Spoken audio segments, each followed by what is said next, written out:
All right, sorry about that technical glitch. Hello. Everything should be okay now, so let's try again. Hi everyone, thanks Hello for again. waiting.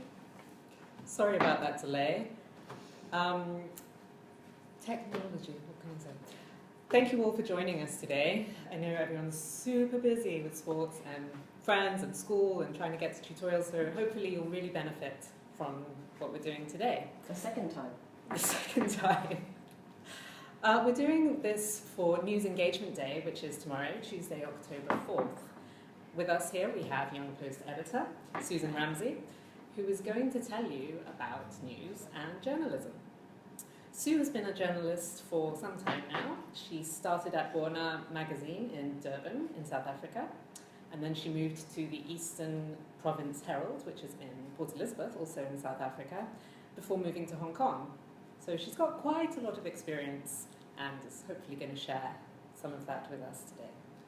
So I guess the first question, Sue, is what is news? So news is information, and it's new information. That can fall into a lot of sectors. Generally though, when people talk about news, they mean events, like a plane crash or royal wedding or something like that. That's it, sort of disasters and celebrity gossip. No, not at all. Someone, and we're not sure exactly who, once said that news is a rough draft of history, and that's right. It's stuff that people want to know or they should know. It can be things that you're interested in, like how your favorite sports team did over the weekend, or things that affect you. For instance, if there's an outbreak of a disease in another country. Zika, for example. Yes, so with the Olympics and Zika, if we were going to go there, we would need to know about Zika. And in fact, we even need to know about it now here. In the past, like, we could get away with learning things off by heart, which was fairly easy. But and we could just concentrate on what's in the textbooks. And everything was very well structured and very well planned. But today's students are global citizens, and so they need to know what's going on pretty much everywhere and how it's all interrelated. So if there's a disaster on the other side of the world, we need to know. And many of our readers like to help less fortunate people, like we saw in the Japanese tsunami and earthquake. Right, so what should a news story contain? So news is all about speed of information. Okay, people don't read a newspaper the same way that they read a book. They don't go from front cover to back cover. They jump around from one story to the next. So traditionally, a news story is structured in such a way that it delivers everything the reader needs to know as fast as possible. So here you go, if you want to learn how to write a news story. In the first sentence, tell us what happened. Right. And then tell us why we care. And then you need to go on and answer the 6 questions. We all know what the 6 questions are. I'm not going to go over them again. Oh, go on. I'll forget. 5 W's.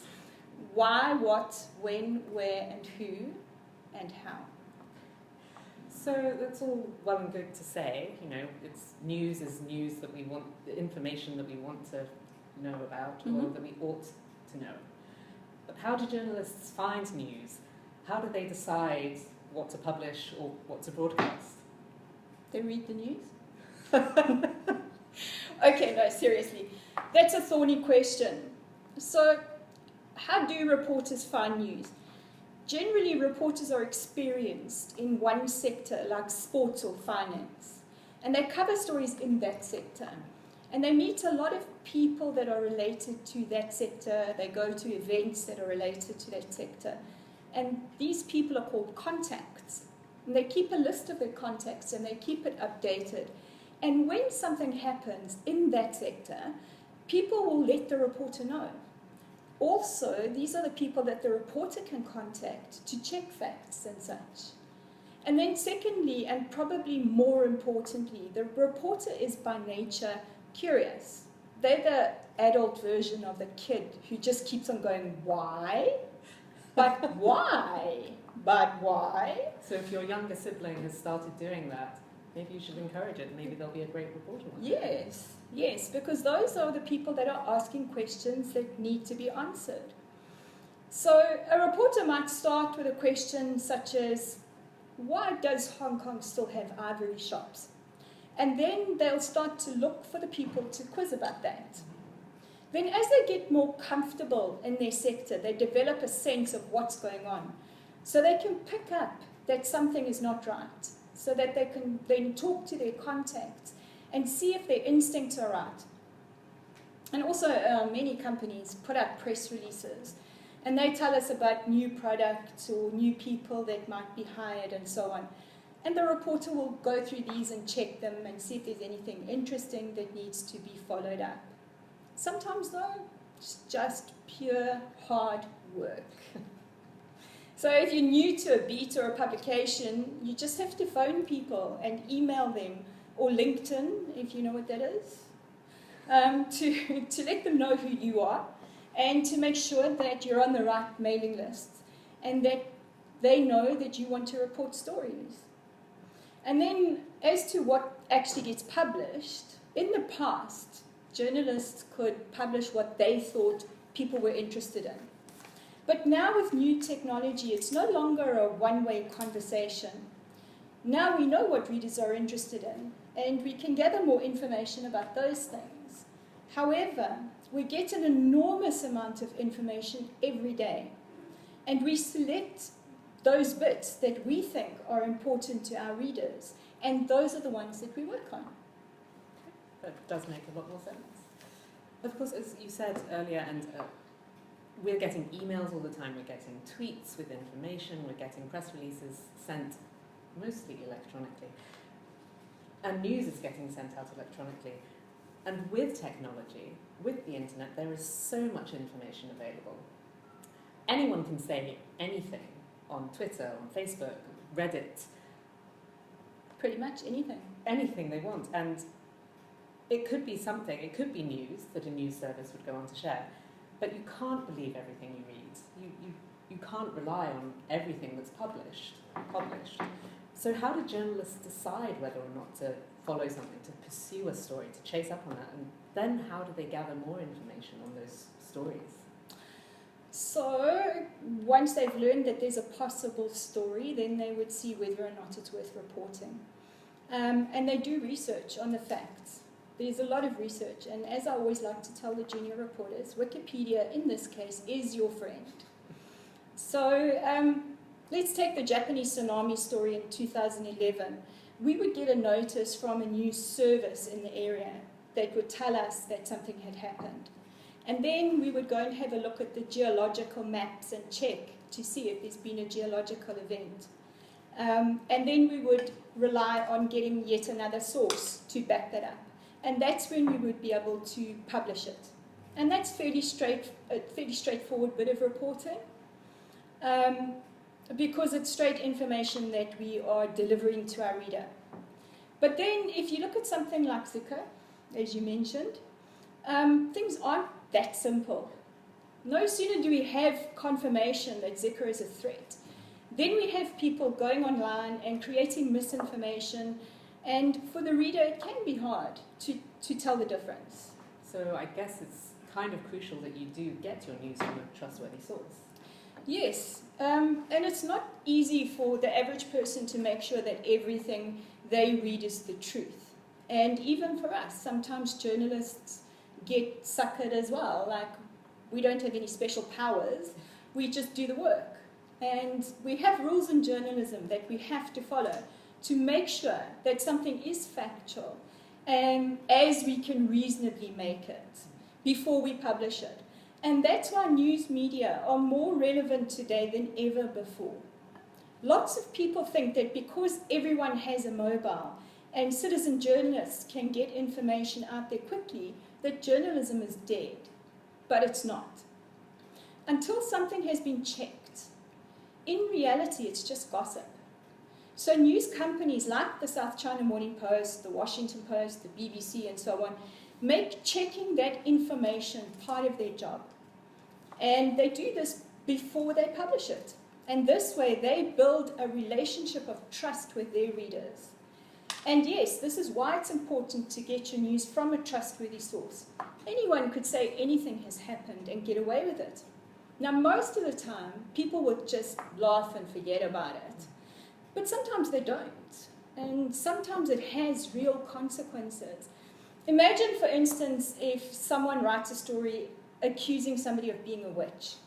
So in a place like Hong Kong, people would really just No one's going to buy that. not care, yeah, or they won't buy it. We wouldn't be too worried about it.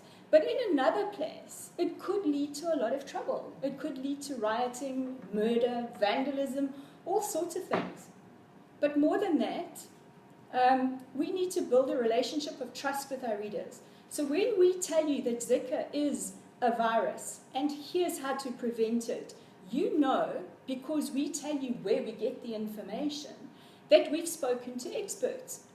But if somebody wanted to sell, say, baby powder, and call it a Zika virus cure, you'd be surprised at how many people would part with their money. Okay, you might think that you won't get caught, that you won't get affected, but you will, because there's a knock-on effect. The person who thinks that baby talcum powder is going to cure Zika is not getting medical help. And so they're spreading the disease as they go, and more people are being infected, and so on. So journalists really try to get the facts right. And if they get them wrong, they need to put them right as soon as possible. The news is the truth as we know it for now. It might have changed tomorrow, but we'll let you know that it's changed. And that way you can keep up to date with things. So saying all that, you know, needing a reliable source, a trustworthy source, and saying that there is a danger in just believing what anyone can say on any platform, is there a place for social media? Does it have a part to play in modern news? Oh yes, for sure. Stories are being told in such a new and interesting way, and these ways of telling stories are developing all the time. And with better technology, we can become better at telling them. Not only that though, but readers and citizen journalists can provide tips for the reporters to follow up and to piece together into a bigger story later. And those people who film events on their cameras are extremely useful. We can't be everywhere at once, and there's nothing like a little movie clip to show the readers exactly what's going on and what it feels like at ground level. We definitely found that during Occupy. Yes, we did. Where we had junior reporters sending in tweeting for us, or sending in videos, sending us summaries of the atmosphere and so on. Yes, and that worked extremely well for us because it was almost real time. And we could amplify that to the rest of the world. Instead of them just passing it on to their small circle of friends, we could tell people in New York or Spain what exactly it felt like to be right there on the ground at Occupy. So social media becomes an extension of journalism. But quite like the reason for news to exist in the first place, a clip is not it's not really sensible until someone puts it into context. So then the reader wants to know more. What happened? What was the story behind the clip? And so on. So I guess that really sort of comes back to needing to get it from a trustworthy source. Indeed. When you're watching it on, you know, Young Post or South China Morning Post or the BBC, you Indeed. assume there is going to be some level of reliability behind it. Of checking. Of checking, exactly. Yeah. Well, perhaps this is a good time to mention press freedom. What do people mean by press freedom? And at the end of the day, does it matter? It does matter. It will always matter. Freedom is one of those things that you only think about when you don't have it anymore. And by that time, it's too late. The press needs to be free to ask questions and to get answers so that people can find out the truth. If they're prevented from doing this, then there's no one to watch the government or bad businesses. And there's no one to protect the people from these bad people. So yes, it is important. Sadly though, it's being eroded by all sorts of things.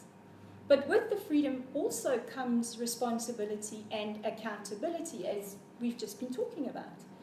And the press needs to ensure that people's privacy is also respected as much as possible. Yes, that's a very important thing to remember. So, all this awesome responsibility that seems to be on the shoulders of any journalist, of any reporter, of anyone working in either broadcast or print or online media, why did you become a journalist? Okay, so honestly, even though the aptitude tests at school pointed me in this direction, I didn't want to become a journalist. And I apologize in advance to Heidi, because I had in my mind that all journalists did were to cover cat shows and funerals. And I was interested in neither of those things. Why not? But then when I took a job as a copy editor, I was also able to write. And I got my first taste of feeling what it was like to pursue a story and then to see it appear on the cover of the magazine. And it's very rewarding. And it's also quite controversial. And I believe that it did make a difference to people's lives. So what do you need to become a journalist? The great thing about journalism is that whatever you're interested in, people want to read about. So there are bound to be other people that are going to want to hear what you say on a certain topic. So that means that you can get to do the things that you really enjoy. For instance, I got to cover the Olympics, the horses, when they were here in 2008. I never in my wildest dreams thought that I would do that. But that being said, obviously you also need to do the things you don't like doing, because that's part of adulting. But you also need some skills, and these days the modern journalist has to be able to do everything. So they've, they've got to be able to do photography, videography, use technology like it's part of your body. And at the heart of it, though, is curiosity and wanting to tell a story and finding the best way to tell it. I have a question, if you don't mind. If you're against cat shows and funerals, why did you take that job as a copy editor in the first place? No cat shows or funerals. That's a good reason. So you just mentioned that to be a journalist, you don't necessarily have to write. You don't necessarily have to tell and pass on the news through the written word.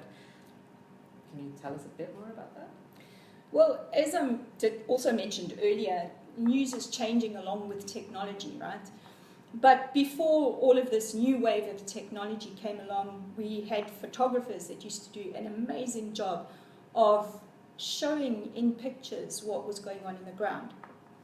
And these photographers actually changed the course of history. If you think about the photographs that came out of Vietnam, that turned the American public against that war and ended up stopping it. One of the photographers that I really respect is a man by the name of Kevin Carter.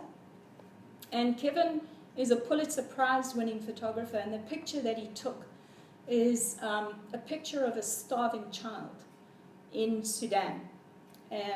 And behind this child, who's really too weak to even move, is a vulture. And Kevin took that very striking picture, and people made up their own narrative about it. And in the end, it wasn't very pleasant for him.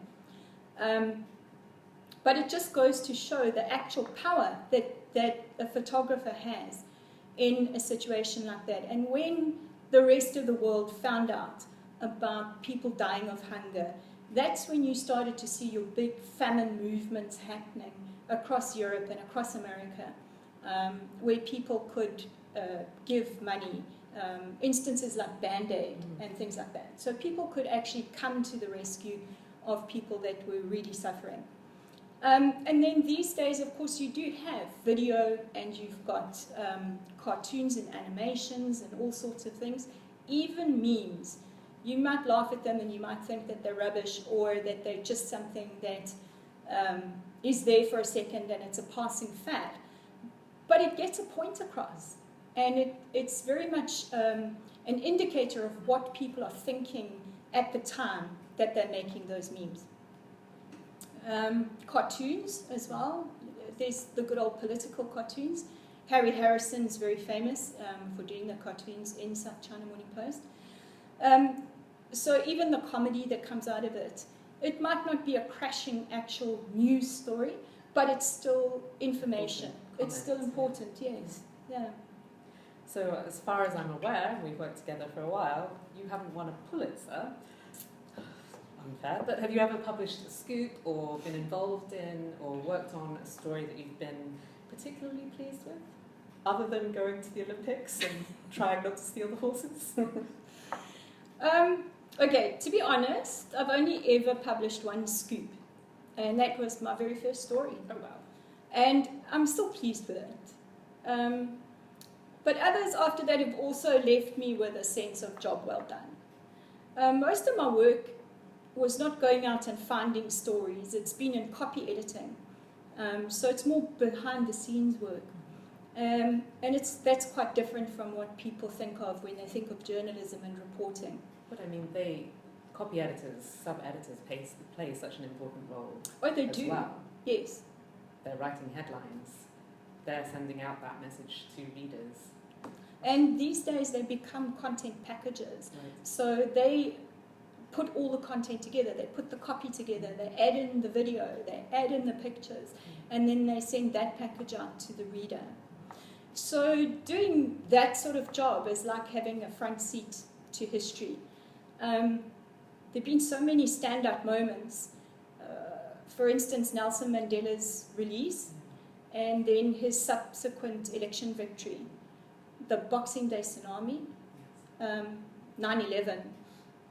Nobody that ever saw that on television will ever forget it. And the Sichuan quake in 2008.